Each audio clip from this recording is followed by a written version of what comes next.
Assalamualaikum warahmatullahi wabarakatuh. Beli ikan, beli sop iga. Perkenalkan, kami dari kelompok 3. Kelompok kami berisikan anggota sebagai berikut. Yang pertama saya sendiri, yaitu Sinta Agustia. Ada teman saya David Christopher, Ismi Alivia Wulandari, dan juga Mutia Azhara. Pada kesempatan kali ini, kelompok kami akan membahas materi mengenai analisis publik. So, mari kita simak baik-baik ya. Check it out. Halo, Assalamualaikum. Saya Ismi Alivia Wulandari dan teman-teman saya Mutia Azhara, David Christopher, Sinta Agustia akan membawakan materi tentang analisis publik. Nah, menganalisis publik, kemampuan perencana untuk mengidentifikasi dan menganalisis publik adalah landasan dari kampanye komunikasi terpadu yang efektif. Kemampuan perencana untuk mengidentifikasi dan menganalisis publik adalah landasan kampanye komunikasi yang efektif. Nah, apa sih publik itu? Publik adalah homogen karena memiliki minat dan karakteristik yang sama. Mereka biasanya menyadari situasi dan hubungan mereka dengan organisasi. Nah, karakteristik publik. Publik dapat dibedakan menjadi pengelompokan individu yang dapat dikenali meskipun tidak harus berupa organisasi yang diakui atau kelompok formal. Publik adalah homogen, anggota yang memiliki ciri dan fitur yang sama. Mereka mungkin tidak saling kenal, tapi mereka memiliki cukup banyak kesamaan sehingga kamu bisa memperlakukan mereka sebagai sebuah kelompok formal.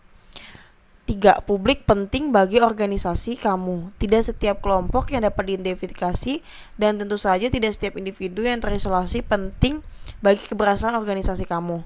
Beberapa dapat dengan aman diabaikan atau ditangguhkan.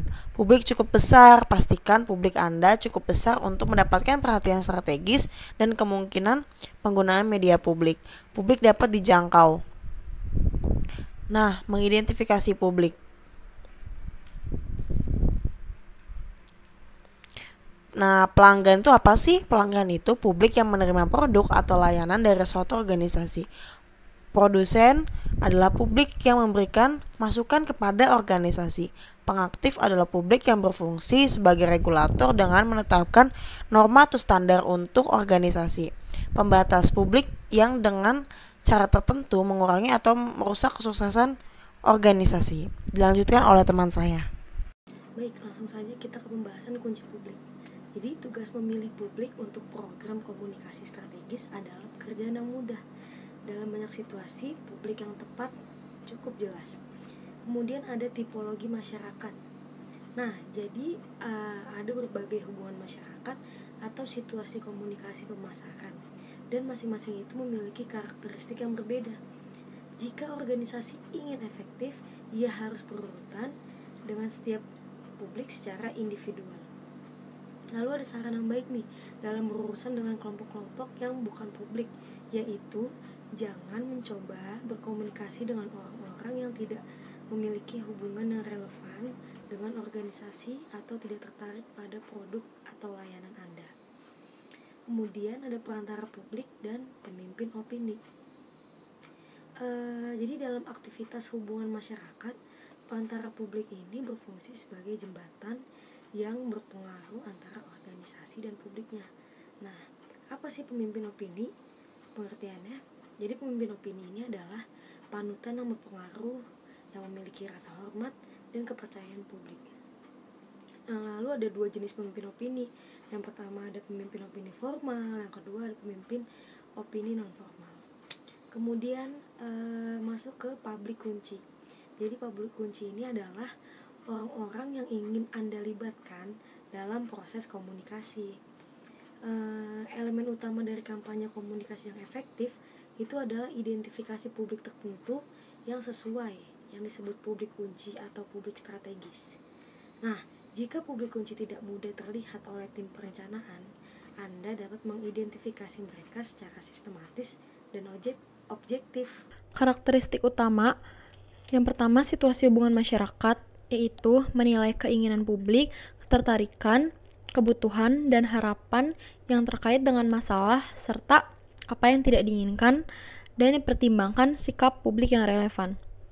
Kemudian organisasi, yaitu mempertimbangkan bagaimana pengaruh organisasi MU terhadap publik, kemudian mempertimbangkan jarak penglihatan dan reputasi organisasimu dengan publik. Kemudian kebijakan komunikasi.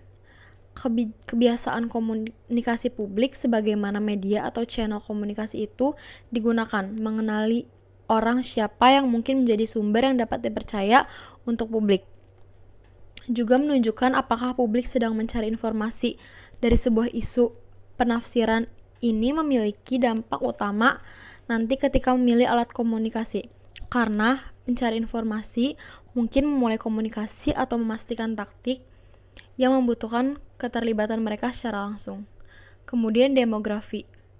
Mengenali ciri demografi seperti umur, pendapatan, jenis kelamin, status sosial, ekonomi, atau informasi yang relevan tentang publik ini. Pilihan personal. Mempertimbangkan psikologis dan preferensi emosional dari kunci publik, menilai manfaat relatif dan dari logika daya tarik emosional. Kemudian hierarki kebutuhan Maslow. Psikologi Abraham Maslow 1987 mengembangkan teori motivasi drive atau teori motivasi manusia, umumnya dikenal sebagai hierarki kebutuhan. Teori ini menawarkan pemahaman tidak hanya dari apa yang orang butuhkan, tetapi juga apa yang disebut Maslow kesederhanaan. Hubungan internal yang teratur di antara kebutuhan yang lebih. Kebutuhan dasar harus ditangani terlebih dahulu. Teorinya disajikan secara visual sebagai 2 bagian piramida 5 tingkat. Kemudian stereotype. Stereotype merupakan jalan pintas dalam menggambarkan kelompok atau seseorang. Hal ini didasarkan pada persepsi umum yang berulang tentang siapa orang itu, bagaimana mereka bertindak, dan apa yang mereka pikirkan dan berharga bagi mereka. Kata Walter Lippmann pada tahun 1922 menyebut stereotype sebagai picture in our heads, dan mereka sangat membantu dalam mengurangi kompleksitas dunia nyata. Kemudian ada beberapa fakta yang membuat stereotip itu berbeda. Yang pertama, pertumbuhan. Yang kedua, multiras. Yang ketiga, bahasa. Yang keempat, area penduduk. Kelima, usia. Keenam, kemiskinan. Ketujuh, kasino. Ke-8, pendidikan. Ke-9, arus utama. Ke-10, kesehatan. Ke-11, perpajakan. Ke-12, pengurus. 13, agama. Dan yang terakhir, media.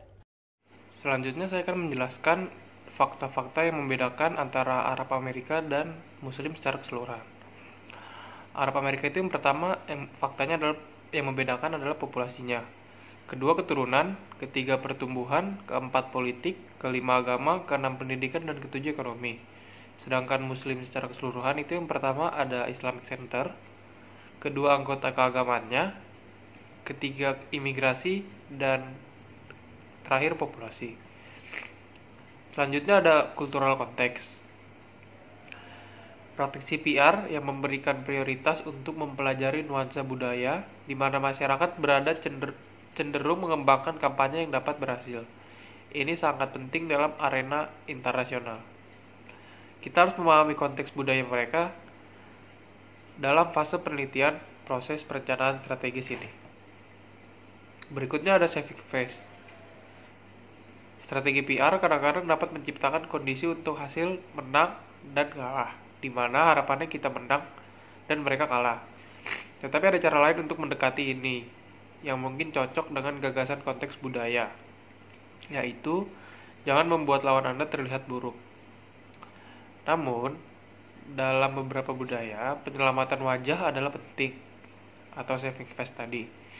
Dan hubungan masyarakat dalam budaya tersebut mungkin termasuk mengembangkan strategi yang memungkinkan lawan untuk menyelamatkan muka di depan umum, untuk menyelesaikan situasi sementara, menjaga martabat dan rasa hormat. Memberikan jalan keluar seperti ini dapat memudahkan kita untuk menyelesaikan situasi yang menguntungkan kita. Yang terakhir ada rethinking your publics.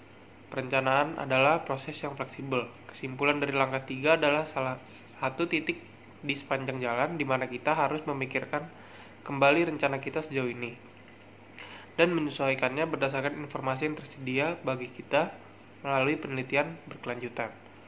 Manfaatnya, Akhiri analisis kita terhadap publik dengan pernyataan manfaat yang ditujukan secara singkat atau keuntungan produk atau layanan kita dapat menawarkan ini kepada publik, atau bagaimanapun juga ini dapat membantu kita memenuhi kebutuhan dan menyelesaikan masalah. Sekian presentasi dari kelompok kami. Mohon maaf jika ada salah. Wassalamualaikum warahmatullahi wabarakatuh.